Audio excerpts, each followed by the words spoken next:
Hello and welcome to everyone. My guest today is Daniel Carey, MMA fighter. So Daniel, can you please say a few words about yourself for the introduction so we can kick off?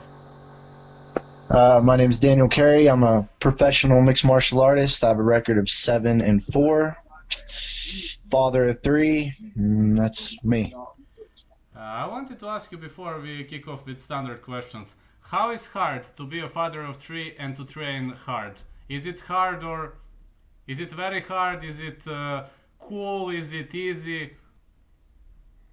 Uh, it can be challenging when kids have like games and stuff, but most of the time it's just finding a good balance. My family's part of the gym. We all train together and all that, so it's pretty easy. Great. When did you start training MMA? 4 years ago. Can you please elaborate your nickname? It's one of the, how to say, one of the most challenging nicknames I've ever seen.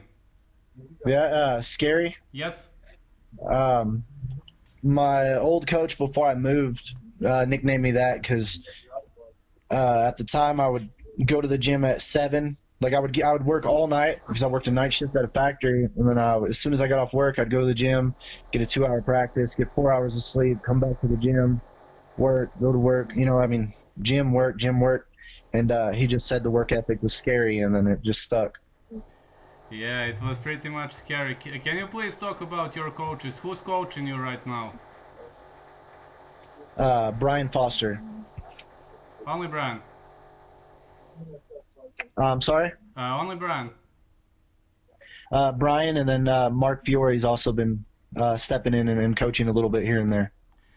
Can you please say which is your fundamental martial art? Because from what I've seen, it's kind of hard to guess. I'm primarily like Muay Thai and Jiu Jitsu is what I started out doing. I went 16-3-1 in amateur Muay Thai, and then made my professional MMA debut. And I'm a purple belt in Jiu Jitsu, so I'm kind of a good mix between the two. Excellent. Can you please talk about your first amateur MMA fight? Yeah, I took it on like 2-3 weeks notice. That was definitely an eye-opening experience for me because at the time I only did Muay Thai. I didn't really do any Jiu-Jitsu, and I didn't think Jiu-Jitsu worked. I was one of those guys, right? And I come out and he punches me, takes me down, and chokes me out. And then, yeah, that was my introduction to Jiu-Jitsu, and it was a good one because now I'm a purple belt, and I train Jiu-Jitsu pretty much every day. So what can you say about the importance of jiu-jitsu in like MMA fight? Is it very important? I know it's important, but do you think it's very important or just important? It's important, but I would say wrestling was more important. I mean, you have to have a basic understanding of where you're in danger as far as submissions, but being able to decide if you're going to be on top or bottom is a little bit more important. So I would say wrestling more so, but you can't get by without a little bit of jiu-jitsu. No problem. Many people say it's important, but not the most important thing in the world. Great. Can you please discuss your first professional MMA fight? Yeah, I fought a guy. I think he was 3-4, and it was my first fight. We, I think I stopped him with a Superman punch in the second or third round. Um, yeah, I mean it was a while ago, so I'm having trouble remembering. But he was a tough guy. What can you say about your second professional fight versus Brandon Bailey? It was a nasty stoppage. Yeah, it was Superman and then a high kick. Brandon's actually a friend of mine now, so I have no ill will towards him, and he's actually a sponsor too. So uh, that fight, there was a lot of animosity going in. There was a lot of talk online, so I was just glad I got away with the W. What can you say about your fight against JR? Sorry if I misspelled. JR Kugran. Cochran, he's also a buddy now too. Uh, I didn't do any wrestling, and it was a few weeks after I fought Brandon Bailey, and I had broke my foot when I kicked Brandon, so that was a real rough one. I lost a 3-round decision. So it was one of the nastiest injuries, right? Yeah, but that, I mean, if I think the fight would be a little different now if we were to refight, but he's retired, so. Alright. The next one, can you please discuss of choking Thomas Lopez? Yeah, that fight was a good one. I think it's online. We came out, we boxed a little bit, and we threw. I think I choked him in the second round. I don't even remember what round it was. But yeah, it was a real back and forth first round. Second round was back and forth, and I think we were coming into the third, and I hit him with a knee, and he fell, and I was able to get his back and choke him out from there.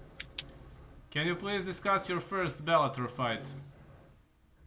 Yeah, that fight they called me on 4 days' notice, and I cut like 20 pounds, and I fought Kendall Carnahan. He's a pretty good grappler, and he out-grappled me for 3 rounds. Alright, when you fought Chris Lencioni, you defeated him via decision. So what can you say? Did it affect your cardio maybe? Did it affect the way you watch the fight now, that fight? Or, I mean, it was a decision win, so was it hard? Was it challenging? Against Chris. Chris Lencioni. Oh, no, he was just tough. He kept pulling guard, and just holding on for dear life. It was just hard to deal with that. I don't think he wanted to fight. He's the only person I've ever fought that I just don't like as a person. So I have nothing nice to say about him. What can you say about your fight against Aaron Webb? Against who? Aaron Webb. Aaron Webb. Oh, Aaron Webb. Definitely a tough guy. I had him in a tie plum, and I must have hit that guy with 50 knees that first round. And I mean, you couldn't. He's just one of the toughest humans I've ever met. The second round, I threw a kick, and he took me down off of it, and then I was able to get his back and get the choke. How did you fight? Sorry if I misspell. Adil Benjilani. What happened in that fight? Well, I think I won the first round, and then the second round came out. He hit me with a really good right hand and like wobbled me, and then he was able to jump up on me. I think it was kind of an early stoppage because I was coming up, like I had a single and I was on my way up, but the ref stopped it. Just one of those things, man. How did you stop Gaston Bolaños? According to me, Gaston Bolaños is one of the greatest Muay Thai fighters in the history of this sport. Yeah, he's a good Muay Thai fighter. He's not. I mean, he's all right MMA fighter, but we weren't fighting MMA or a Muay Thai fight. We were fighting an MMA fight. So I'm sure things would have been different if it was Muay Thai, but MMA, it was probably my easiest MMA fight.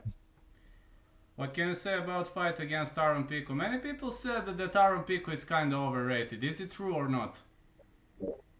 No, no. I think he's top, man. He's good. He beat me, so I can't say much about him. Is there some hints about your potential next fight? I mean, this corona crisis is developing, and did they tell you something? Did they maybe hint who might be next in the line? Yeah, I haven't heard anything, but I would love to jump back in there pretty soon. Excellent. Would you like please to add something, maybe to greet someone? Is there something we didn't say here? No, I feel confident about everything. I'm looking forward to seeing some of my training partners in Bellator and the UFC in the next few weeks. Yeah, Kyron Bowen is making his UFC debut on the Contender Series, August 25th. Keep an eye out on that kid. He's going to give some fireworks that night for sure. And then my coach will be fighting, I think August 15th in Poto, Oklahoma, and he's the next big thing. I promise. He's going to make a wave for sure. Excellent. So I pretty much enjoyed this interview, and got to say, I'd like to see Bellator, getting back on its feet. UFC got back pretty much early on. What do you think? When might Bellator get back on its feet? Maybe September, October? What do you think? I think they have a few cards coming up. I know there's one in Ireland, and I think October. I could be wrong. So I think they're opening back up. Yeah, it would be great. Thank you so much for this interview.